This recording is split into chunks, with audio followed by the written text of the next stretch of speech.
A very warm welcome to you. Thank you very much for joining us. This is Platform. I'm Ruth Aguela. The world we know is changing rapidly, and all we want to see or ensure is our safety at all times, especially in what we consume or use.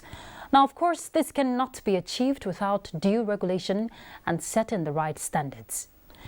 Now, not just any standards, but to get the right specifications. This is where the Standards Organization of Nigeria, SON, comes in.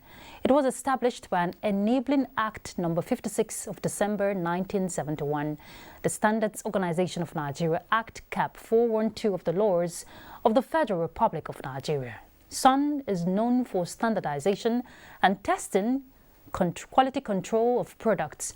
Now, its mandate includes preparation of standards relating to products, measurements, materials, processes, and services, amongst others, both at local and at the international levels, certification of products, assistance in the production of quality goods and services, improvement of measurement accuracies, which is very critical, and circulation of information relating to standards. But you ask, how has SON been able to sustain the standards to ensure quality of products produced both locally and internationally when they're being imported into the country, especially if we want to talk about the progress of Nigeria? Our focus on Platform today is promoting standardization in Nigeria, and our guest is no other person than the Director General, Standards Organization of Nigeria, Malam Farouk Salim. Thank you very much for joining us, Malam Salim. Thank you. All right, so as usual, we take you through the bit of the profile of our guests. Malam Farouk Salim is a pharmacist, a certified one at that. He holds a bachelor's degree in pharmacy from the Ahmadu Bello University, Zaria, and a master of business administration from Washington University, St. Louis, Missouri, USA. He started his career at the Nasarawa Hospital in Kano as hospital pharmacist before relocating to the United States of America. That was in 1990. He has worked with different organizations in Missouri and Illinois in the United States of America as a clinical pharmacist, staff pharmacist, and allergy specialist, consultant partner, consultant pharmacist, and as clinical pharmacist with Barnes Jewish Hospital, St. Louis. That was in USA from 1993 back then. He was appointed by President Muhammadu Buhari as Director General, Standards Organization of Nigeria. That was on September 26th in 2020. Malam Salim's core competencies cover organizational restructuring, quality assurance and management, project management, and we're about to find out more when it comes to his competence in leading SON to achieve the desired success. Thank you very much once again for joining us on Platform. That was very kind of you. Okay, so you know how we do it on Platform. We have a panelist, and sitting on this one is our very own business desk correspondent, Benny Adams. Benny, thank you for joining us on Platform. Always a pleasure to have you here. Thank you for having me. All right. And Prof, welcome, sir. It's a pleasure. All right, so should I call you Prof or Malam? Which one is better? I have not achieved a prof I'm yet. just praying for you. No. The professor on the field. Because Benny called you professor. That would be below standard. I think a Malam is something I haven't deserved, but I think I'm aspiring to. So a Malam is better for me. Okay, so Malam Salim, we're looking at promoting standardization in Nigeria. And the mission of SON is to promote consumer confidence when we're talking global competitiveness of Nigerian products and services to meet standardization, when we're looking at quality assurance, to boost confidence of consumers that, yes, Nigeria is capable of doing it right. Are we there yet as a nation? Well, we will never say we are there yet, because the whole idea is a continuum. We have to keep improving, and we're making progress, and nobody in the world will say they are there yet. Yeah. So I like to say that most of our industries, the ones that are working with us are doing very well, and they're making progress both in their pockets and of course with the customers. Okay, and over the years, we've seen SON embark on missions to ensure conformity, certification. Yes. You know, when we're looking at materials, processes, products, whatever it is that a consumer uses or consume. Would you say in the line of sustaining that desired result, it's been a roller coaster or it's been challenging? I'm an incurable optimist, so I would say we are making progress. And the conformity assessments are two types. The one that we have domestically for our industries is the MANCAP, where most industries will go through rigorous inspections, and then we inspect the products, and then they get the certification. The other conformity type is the SONCAP, where individuals importing products into the country will work with these international accredited firms to get certification. So if you're buying something from a factory in a different country outside Nigeria, you take the product to one of those agencies that are working with us, and if they know the company and they have already information on that product, they will give you a certification saying the product is okay to be brought into the country. Yeah. If they don't have information, they will go to the factory and inspect it and make sure the products are up to standard, and then they give you certification. So that's the SONCAP part of it. So generally, in an ideal situation, if an international importer follows the SONCAP policies, the products will be up to standard. Same way, if a domestic person follows our MANCAP steps and get a MANCAP certification, the products are up to standard. Well, in the middle, that's where the issues come from. Some, they import things without going through that process, and then some in the domestic part, on a rare occasion, will just try to beat the system in between inspections to get products because maybe they have reasons to lower the standards for market purposes. So that's the basic, analogy on the conformity assessments. Benny, you want to come in now? Yes, I'm talking about the conformity. Yes. Yes, certification from SONCAP and the MANCAP. Most times we see manufacturers, when they get the certification, products that are churned out from the early stage have such quality. Yes. Afterwards, there seems to be a drop. Yes. For instance, I go to buy a sachet of milk, and I'm told it's so quantity in it. That has dropped. Where is the place of supervision in this whole system? And shortly before COVID-19, you said progress is being made. Can we have the numbers? We understand that imports were regulated during COVID-19. How well did we do in-house? Did the certification, did we have much progress in it? Well, you've asked a complex, excellent questions, and I will see if I can catch up with you. One of the things I learned a lot is that journalists don't make things easy for everybody. You don't ask easy questions, you ask complex questions. So basically, the issue, the first thing you raise is the production after certification. Now, what we do in that situation is every quarter, every three months, we'll go back to the facilities and inspect to see if they're doing what they're supposed to.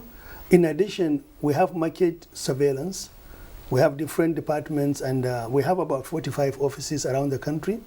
Both offices, in addition to, we have a special unit, which main purpose is to do investigative sampling in the market.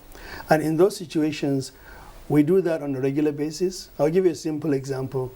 A while ago, we went through and sampled some products in the market, like the flour. They were supposed to have some fortification, vitamin A fortification in the product. And unfortunately, the samples we checked, only 1 or 2 samples passed the process. So now we have to call the industry, all of them, back to meet with us. We'll give them the report for that sampling. And then, of course, in a situation where the system is realizing there is a deliberate attempt not to do that fortification, we have to give them a fine that they have to pay to TSA, directly to the federal government. And we've done that with flour industry, we've done that with the iron and steel industry. So there is continuous surveillance. I recently have saw a picture of a product. I'm not going to mention names because either way, these are our products. We don't want to, downgrade them or upgrade them. But the container of the product was half empty, when ideally it's supposed to be full. And we raised that issue too. We are working with the industry to find out what's going on. And in terms of food items, there are multiple organizations that are involved. NAFDAC is one. Yes, I was going to ask you about collaboration with its partners. And then you have the SCPC, which is the Protection and Competition Agency. Everybody put together are supposed to pay attention to these products, and when we work together, we do it efficiently. So that is the aspect. So continuous market surveillance is one aspect we do to make sure people continue being honest. But to be fair to the industry, there are some industries that are really excellent. If you are building a house, most likely you're going to use a domestic, most domestic products. You have the cement industry, which is doing very well. We have the electrical cable industry, which your contractor will tell you specifically that, Madam, use made in Nigeria, because these products are up to standard. Yes. A lot of the imported products in these building industries are very below standards. In fact, we had cause to close a few factories 2 months ago to make sure that they either stop producing those bad products, and then we station permanently an individual into those factories, our employee, to make sure they start producing products, because it's not in our interest to completely shut down an industry. So what we do is we catch you, we fine you, and then we station an official 24/7 to make sure you're producing the good items. And then after some time, you graduate again, and then we trust you. Okay. And then if we catch you again, the same thing goes back all over again. Now, it's good we understand that when it comes to regulation of this product locally made, yes. SON is at the top of it. Yes. Okay, so what about imported products? There are factories by SON that must ensure quality of these products are not substandard when imported into the country. Yes. Now, you talked about stationing officials of the SON at manufacturing industries in Nigeria. Yes. What about at the ports? When these goods are imported into the country, what happens at that section? Well, it's very complicated. Okay. The reason is, first of all, 85% of the products coming into Nigeria come through the ports, and most of them come from the Lagos ports. So an ideal situation, our organization, which by law, the 2015 Act says we have to be present at the port in most occasions to inspect these products together with other agencies like the Customs, NAFDAC, and other agencies that are at the port. Well, recently, to the credit of the Office of the Vice President, who is in charge of the economy and the ease of doing business, we were allowed to go back to the ports to be able to do our job that we have not been doing for the last 12 years. But the issue is, with bureaucracy, it's easy for the office to send the memo, but now the agencies will have to respond. I had occasions to meet with the Customs Controller General, and I have an occasion to meet with the MD of NTA. Very gracious people, they're very nice and accepted us and promised to work with us. But we are still waiting for a few memos from the top, especially with the Customs, to trickle down to the coordinators in the ports, so that our people will be allowed to be in joint inspection committees. The joint inspection means that when a product comes in, various agencies that are responsible for the testing, verification, for the testing and verification will come together. Well, SON was never part of that. We are allowed on occasion. So what we are looking for right now, because of the memo, is for us to be permanently together in that joint committee, so that we can be able to check the products to make sure. You see, the customs are trained to do something different, and we are the only organization trained to check for standards and quality of the products. So if this works very well, I hope in a couple of weeks, this memo is going to trickle down, and the people on the grass, the entry points, will work with us, and the job will be very good. We already had studies made in this process of current situation of substandard goods in the market and how they come in. So now what we are going to do is, when we start operating fully, which in almost a month and a half now we are not able to, but hopefully before the end of this month, when we start, we'll start recording the processes we're making, the progress we're making, and then maybe in 3-4 months' time, we have a full study to see the impact, so that we can, the public and the authorities will know how much progress we're making. Because the whole idea is, we don't want to impede business. Previously, 12 years ago, there is a lot of complaint, most of it real, that there is a lot of clog in the ports where unnecessary delays were done by individuals representing various organizations. So we will not be a clog in the wheel. This time around, we have efficient system already laid down. We have facilities outside the port.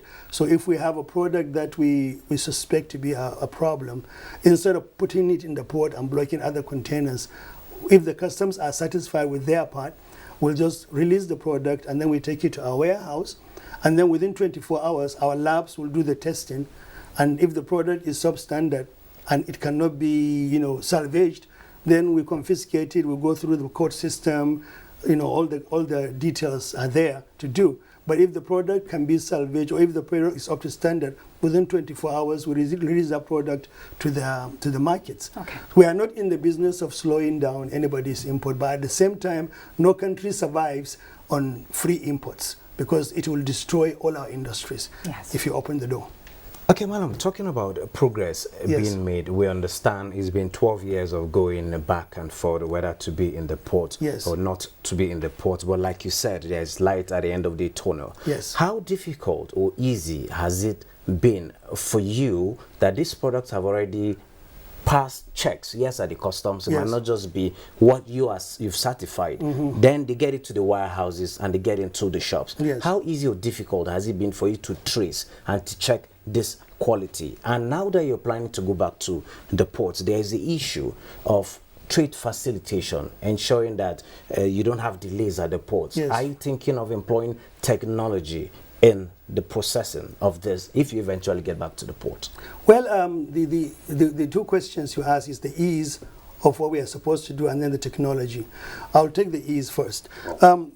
It's never easy in a vast country like ours, with hundreds of markets and various, our security agencies are already taxed to the limit because of the insecurity we have around the country. So it's difficult if a product passes the ports and goes to the market or goes to the warehouse. It's difficult for our employees to go to those warehouses all the time and risk lives and lives and injuries to be able to look at the same products. It's easier at the ports of entry because then it's concentrated, it's not diversified. But if it leaves the port, some of those products within 24 hours they're in Kano or in Maiduguri, and some of them are in Aspanda or Alaba market. Any of those markets are so difficult to go in. We're in a situation where 20, 30 years ago, one policeman with a baton can go to any village and arrest somebody and come out safely. But now we're in a situation where a whole 30, 40 group of police or military cannot go into a market to try and help us do our enforcement, because some of these traders that are unscrupulous have guns and they use them. Like in November last year, we were physically attacked at Apple here, right in the center of government. We went in there. Apple mechanic. Yes, the Apple spare parts market. We went in there to check for tires because we have intelligence that they imported used tires, which is illegal, into the country. But by the time our people go with the support of the police, the DSS, and even with some military, they attacked us so badly that they busted our vehicles, which are clearly labeled government vehicles. And we have to go back 3 months later with a larger police force and military to be able to check those products and enforce them. So it's much easier when they are coming in because you're dealing with less. But if you're dealing with things that are already passed through the market is almost next to impossible to do that. So when you now the technology part you're talking about is the technology can tell you that you have a watch in a container, but it will not tell you if it is a real Rolex or a fake Rolex. Sure. So it cannot tell you. So technology can help customs from the beginning to see if they really want to look at a product. And then, afterwards, we still have to have physical checking once in a while to make sure these products are up to standard or they are not fake products or unbranded products. So would you say the factories where this testing are being done or verification by Sun, is that enough compared to the capacity of products being imported into the country? Would you say it's overwhelming or? Well, our labs, we have large labs. We have about 45 labs in all our facility. But the problem is a country of 200 million is very, very insincere of us to say we have enough facilities. And actually, we're in the process of having the federal government give us more funds to build more labs. For example, if you have a product you're producing in Kano or in Maiduguri, you still have to bring it to Lagos for it to be inspected, to verify it. So it's very difficult, it's very inconvenient for a vast country like ours. I mean, if you produce bread and you want the analysis of the bread's part, you come to our nutrient lab in Abuja for it. But if you are from Maiduguri, there's no flight. You have to wait for a few days to get your flight, and then you come down, and then by the time you bring the product, it's already not fresh anymore. So we are in the process of getting more labs, built and accredited around the country. But it costs a lot of money, and that's a product we don't have right now. Just before I allow Benny comment, you mentioned the challenge of infrastructure. Yes. Let's also look at the manufacturers this time around. The whole goal is to ensure that locally made goods in Nigeria are well promoted. Now, when some of these local manufacturers go through the process of cost of production with the challenge in the country and all of that, and then they don't meet up with standards, and yes, there's no room for compromise, so to say, because lives are involved. What happens to what impact does this now trickle down to the economy for Nigeria? Because if we're setting standards and we're ensuring regulations are being adhered to and all of that, the manufacturers are also suffering in a way. Well, the issue is if you have an idea how standards are made, you will see that the stakeholders, manufacturers, customers, buyers, people who work on the products, people who produce it, they are all involved together as standards. And these standards are international standards. We adjust them to our own situations here in Nigeria. And every time there is a standard to be reviewed, you have a technical committee together with stakeholders to review these products. So there is input from both manufacturers and consumers. Now, the issue really that affects the manufacturers is not the fact that the standards are so high, they are unattainable. No, the problem is they stick to the standards, but the people importing products from overseas or unscrupulous elements who have uncertified facility making stuff here in the country are producing products that are substandard. And the whole idea of these substandard goods and substandard products is because they are cheaper.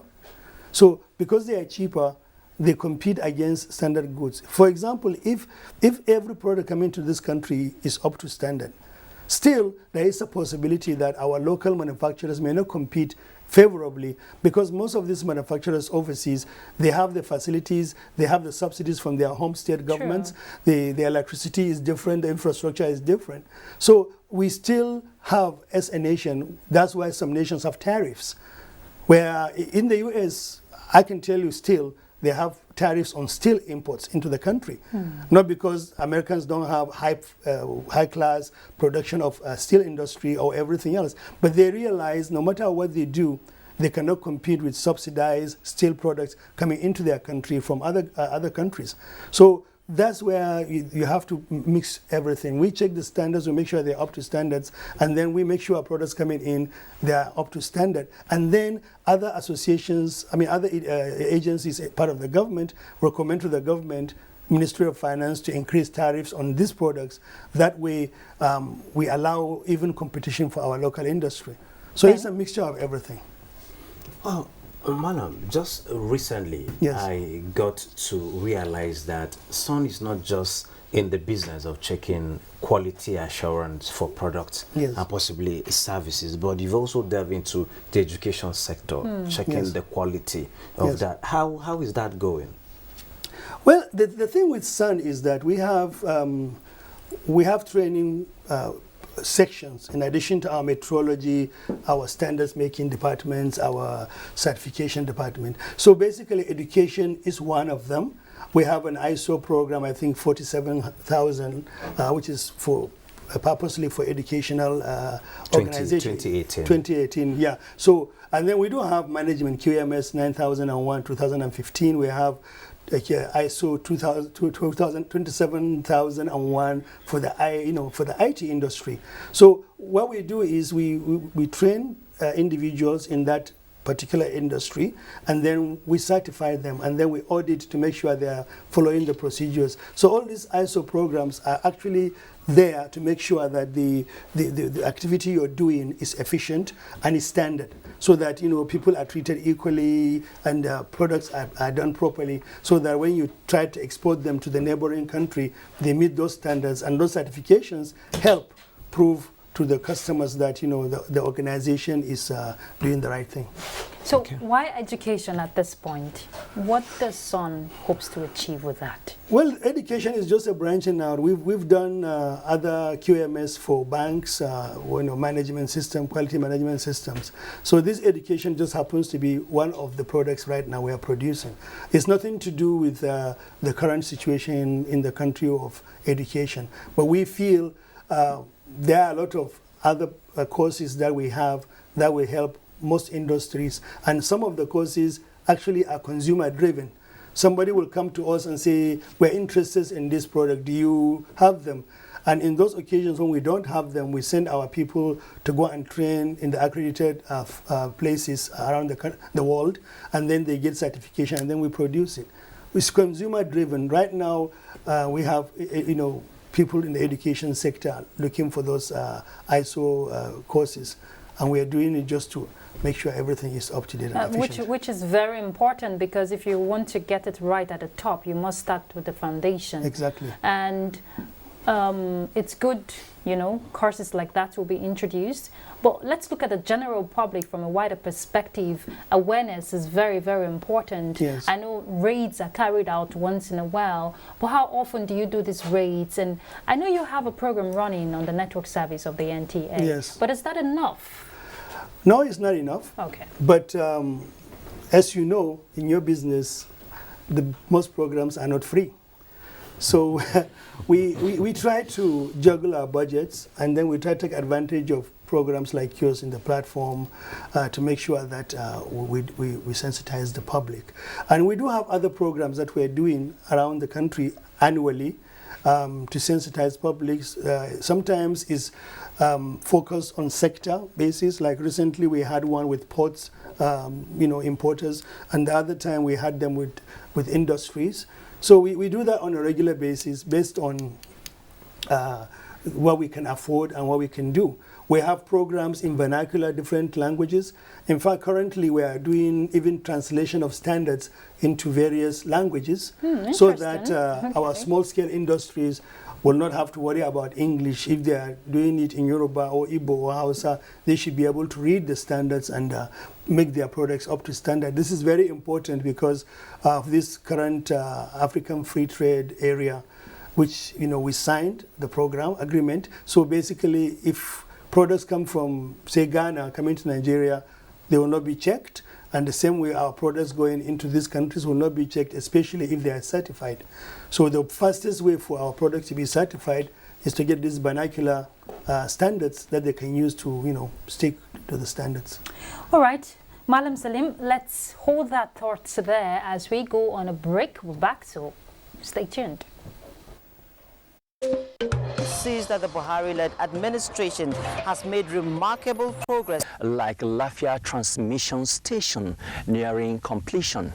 Africa does not need charity, but partnerships that will promote the adequate investment. With the cooperation of all.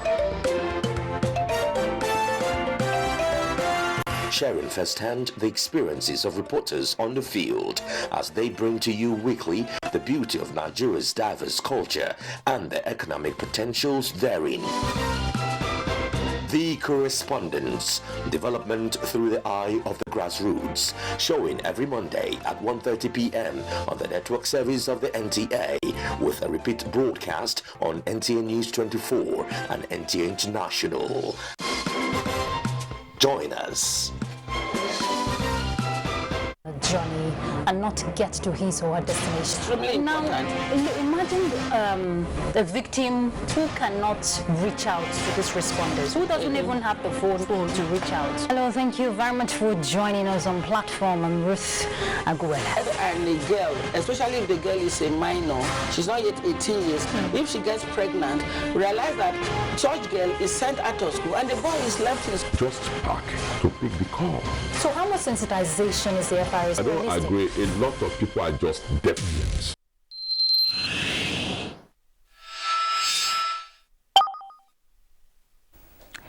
Welcome back. We're still talking promoting standardization in Nigeria. Malam Farouk Salim is our guest. Salim. And Benny was going to ask a follow-up question to what you were telling us when we're talking sensitization. Yes. Yes, it was about the African Continental Free Trade Area. The agreement we've signed, Nigeria is making efforts to ensure that our products get out there. And the NEPC, talking about the Export Promotion Council, is opening trade houses in the African country as well as beyond Africa, going as far as the Middle East to get our products going out there. And we see a lot of MSMEs coming up. They're looking for certification here and there.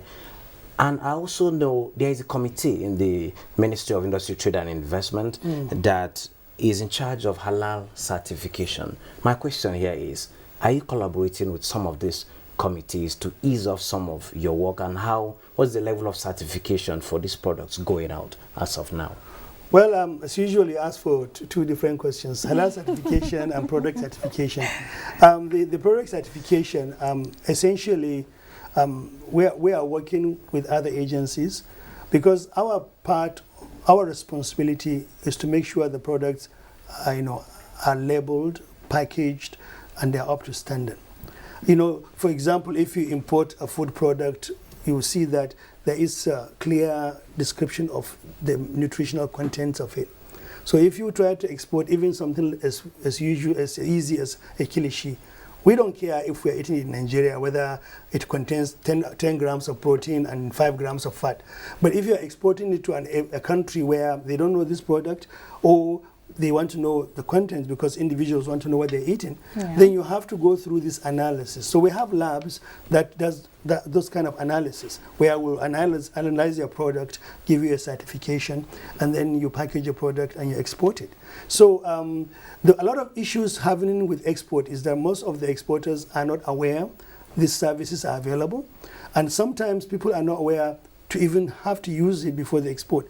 For example, an exporter can be told by his brother in England that 1 tuber of yam is 10 pounds. And the man does a mental calculation and say 10 pounds, that's about 7,000, 20,000 naira. So I'm just going to go to Makurdi and buy the cheapest yam and ship them. So you go there, you put them in a container, you ship them. When it arrives, you didn't check what are the requirements of the receiving country and what certification you're supposed to do before you ship it out. And all those things are not done. So by the time they miss all these steps, their products get rejected. So a lot of times, if they work with the right agencies, NIPC, us, customs, ahead of time, you see that their products are accepted and they are good. Halal certification is something that is a $7 to $8 trillion business, because halal and kosher, the Jewish version of halal, is very important. In fact, a lot of even non-Christians, non-Muslims and non-Jewish people like that because it's organic. It's easier for them to go, and if the product says it's kosher or it's halal, they buy it. So there is a specific standards followed for these halal certifications. That's why our organization is making, working together with international halal certification organizations, Turkey, Saudi Arabia, Malaysia, to establish a certain program here in the country. We already are certified with the accredited courses and programs. Our organization does it.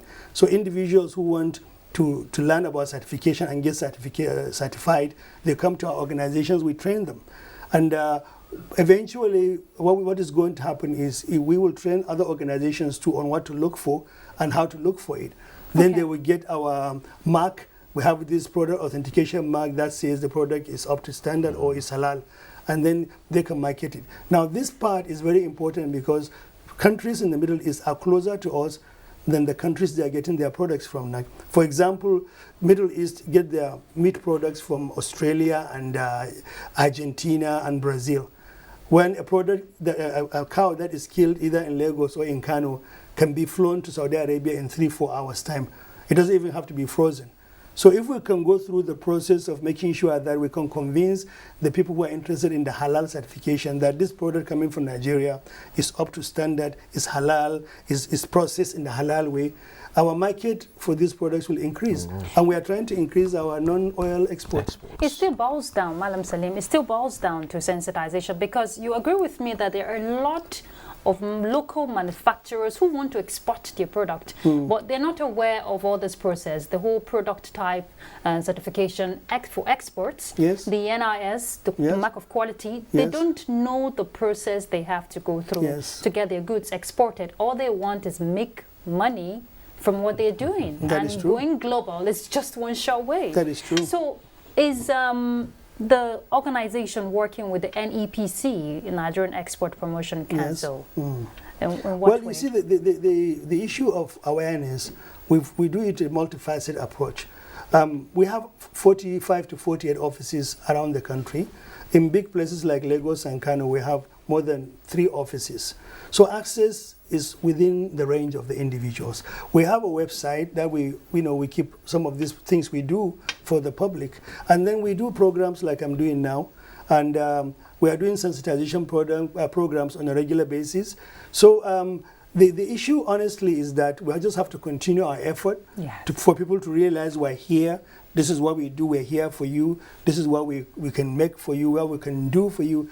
It's a very valid question, but the thing is, we just have to continue doing the sensitization. We have to expand it. We have to make it more interesting. I mean, recently we have a competition on standards from secondary schools and some universities. This is all a process to catch them early, so that kids will know what they are looking for, what standards do. So we're doing a lot of activities. The only thing is, like I said, is the issue of paucity of funds. It's difficult for us to cover all the thousands of FM stations in Nigeria, hundreds of TV stations. So we are doing the best we can. I know the funds will not be enough compared to the capacity of work to be done and the staff you need to deploy to achieve this result. What about IGR the SON is generating? Because people don't register for free, they don't get a certification for free. Well, the thing is, it might interest you to know that we don't get any other subvention from the federal government as we speak. Okay. Our last budget we are given 100 million naira in the budget. So everything we do, we have to hunt and use it. And in the process, there are times that even what we generated, the IGR we generated, 50%, 25% of it goes directly to the federal government as a contribution to the federal government coffers. So and then we have limited customers. We can't squeeze so much out of people who are trying very hard to struggle. Small scale industries, medium and small scale industries are the majority of this country's production, like 40 million of them. You can go to a small scale industry and just ask for 2,000 naira, so we can show you how to do your packaging. And that's a lot of money for them. So it's a balancing act. That's why we are looking for corporate, responsibilities too. People who we work with, and make sure because of our work they're making billions of naira. Sometimes we donate either equipment or operational vehicles or lab equipment. Investment opportunities. Yes, just to contribute to the organization so we can do our job. But the ability to internally generate, we are trying the best we can without squeezing out our customers that we have to work with. Okay, Benny. The global economy is recovering. Yes. Nigerian economy is not left out of it. Yes. More people are going into businesses for sustainability. Yes. The ports are expanding. Yes. There is new Lekki port. There is Onis coming on board. A lot of shipments are coming in. Yeah. There's another one in Onisha and all of that. It means there is need for expansion. In terms of capacity, what are your plans? Yes, the funds are not there, but are you not planning to actually expand to meet up some of these challenges? I'll give you a simpler example. The whole population of our employees in the country is 1,700. That's minimal.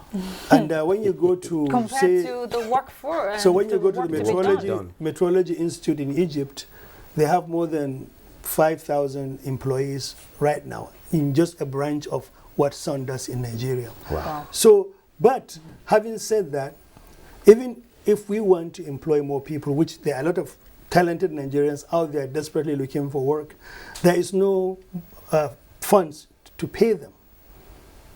We are not in a position to employ anybody because our salaries are paid by the federal government. That's the other full disclosure. The contribution the federal government gives to us is we employ people, they pay their salary. Everything else we do, we have to generate the fund to do it. If we have to build an office, we have to generate the fund to build it. So we have a need. I mean, with a country of 200 million, and our organization covers 85% of all products you can imagine. If I come to NTA, almost everything you people do today will be something that if I have an efficient organization, I should be able to help you and process it for you. So that's how big the organization is for the country. So the employment aspect is something that has to go eventually with our ability to give people good salaries and the government to pay for it. And if we get to a situation where we are actually generating enough of our income, then we can be independent of the government salary scale. So then we can actually directly employ people so that they can do the job. But at this particular moment, it's a chicken and egg thing. We don't know which one is going to come first. Employ people, beg for money, or beg for money and then employ people. Even with the ones you have on ground, you still need to train them, retraining to meet up with They need more salaries, practices. More training. I mean, you'll be surprised. Are you doing that? That's the question I'm going We are doing the best we can within our range. Because the funny thing is the salaries are still not commensurate to the actions of our employees. But there is nothing one can do. We don't have the ability to increase their salary. I mean, you have somebody making 100,000 in Abuja.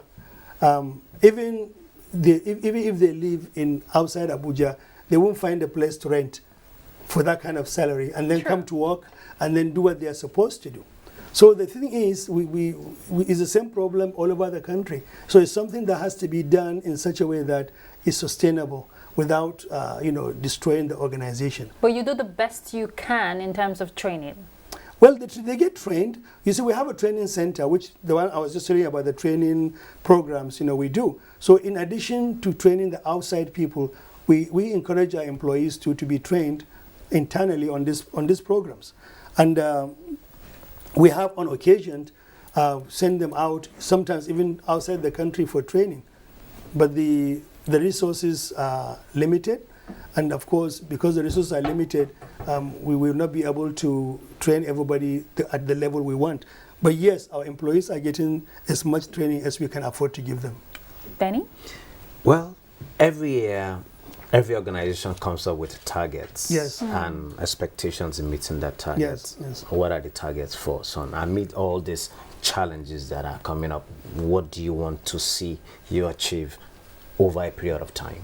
Well, I mean, physical targets, people love statistics, but I can give you a generalized target. One of my generalized target, having been in a position now to have to work closely with the customs on an equal basis, not as an invitee, I'm looking forward before the end of this year to prove to Nigerians that the presence of standard organization in these entry points is such a positive thing. This is the result, and this is the difference. So that is one aspect. The other aspect is my major target is for an average Nigerian.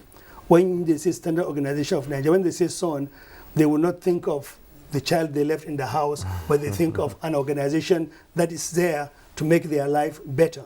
And industries, the same thing. We want industries to know that we are their friends. We are here to sustain the industry. Any organization that does not protect the local industry is not worth calling itself a government organization. Indeed, and SON is also empowered, of course, we know that, to carry out market surveys. Yes. And aside that, they must also ensure MDAs comply with the standards, the Yes. due standards. Yes. Now, part of this survey, we're talking in the areas of supplies, of equipment, and all of that. Does the organization go into these MDAs, and how often, to ensure they're actually complying? Well, That's a tough one, right? it is because Maybe even our camera, is it up to standard? Benny?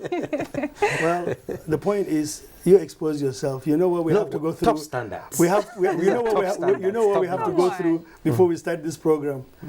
Your presenter has to go through a few minutes of getting things right. So I'm sure. That's the standard. I'm sure if we Because That's we, part of because the we have standard. Mr. Standard, Yeah, so so I we want to have to tell you keep- we are operating at that level. All right, so go ahead. we would like you to have more equipment.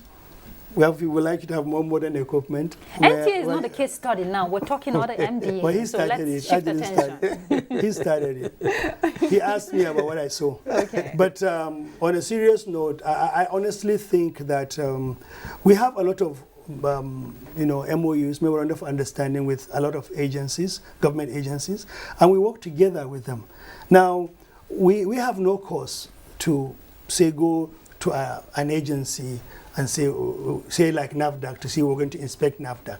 Now, but if NAFDAC subscribe to our ISO program, say QMS 9001 2015, then after we finish training them, we will go on a regular basis with our auditors to see if they are keeping up to that management certification we gave them. So likewise, a bank, if a bank does the same thing, we do that certification to verify if they're doing it.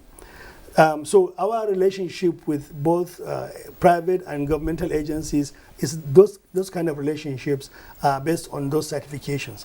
But on a general basis, our responsibility is to make sure that things are kept up to standard, products are done properly, and there is, even building standards. Now, with the load up was passed for handicap accessibility, almost every building in the country, both private and public, should have an wheelchair access for handicapped people. Yeah. And you and I know that it's a very tall order right now. Yes, and that access is one issue persons with disabilities really want, Yes. to fly. Okay, we're rounding off gradually. Ben, you have a final question before I go with the final question? Well, it's still about the African market. Yes. We have what it takes to take charge of the African market, talking about our population and our ingenuity as a people. With the AFCFTA, what do you expect Nigerian products to do out there in terms of competition with other African countries, particularly the Francophone countries? One thing with us Nigerians as a people, we generally underestimate ourselves. If you go to any African country, they are worried about the wherewithal of Nigerians, the intelligence of Nigerians, the economy. And then the other thing is, you go to any of these West African countries, the Francophone countries, most of the products they have in their shops are in Nigeria. Even the foreign imported products come through Nigeria to them. So essentially, when we work with the industry to get their certification done, their products up to standard, it's easier for them to continue that domination that we have in West Africa and Africa generally. Most countries in Africa are actually more concerned about our industries dominating them than them dominating our industry. Okay, so before we let you go, Madam Salim, I know you have a vision for the standards you want to see in Nigeria. Yes. What is your message to Nigerians out there if we must keep up standards? So my vision essentially is for an average Nigerian who goes to the market to buy a product, they should have this thing behind their mind. Look at the product, look at the label. Is there a standard organization label on that product? Even a water bottle, you see this green with a little bird, man-cap certification. Yes. So it's important for an average customer to watch out for what they're doing. Also, in addition to that, resist the temptation to buy the cheapest product in the market. First time, if you can, compare the products. The funny thing is the dealers and the sellers of these products will tell you if you ask them, this one is cheap, is 1,000 naira, is not original. This one is original, is 10,000 naira. And then, I mean, I have friends who buy bulbs, electric bulbs, and by the time they get it right, they have bought 7 different electric bulbs. Because you go to the market, buy the cheapest one, you plug it, poof, it's gone. Yeah. You try it again, it's gone. You finally tell the guy, listen, I don't want to come and see you every day. Tell me the most up-to-standard product. They will tell you. So Nigerians should look for these products. Don't go looking for a Tokumbo tire. Try and see if you can buy a newer tire. If you can buy a newer tire, expensive. But the point is that I'm not saying they should go for Tokumbo. But that's where the problem lies. We can't justify following substandard goods, risking our families. True. Because it's cheaper. You buy a Tokumbo tire on your way home to Benue for Christmas, or on your way to Lagos for Christmas. Your whole family is perished because the tire will bust. Thank you very much, Madam Farouk Salim. We'll continue to do our part while SON do its part. Thank you very much for this insightful conversation, quite educative actually. Thank you for your time on platform. Thank you for having me, and I appreciate it. And I like to say it's always good to be on the platform. All right, thank you. Thank you. Benny, thank you very much for the complex questions, as Mr. Salim said. It's a pleasure being here. He enjoyed them. All right. So we've been talking, promoting standardization in Nigeria. There's a whole lot to be done, and it is a collective responsibility. Compromise is not the way out of it, but your determination for the nation to succeed is just the way out. I'm Ruth Aguele, and that's Platform. Bye.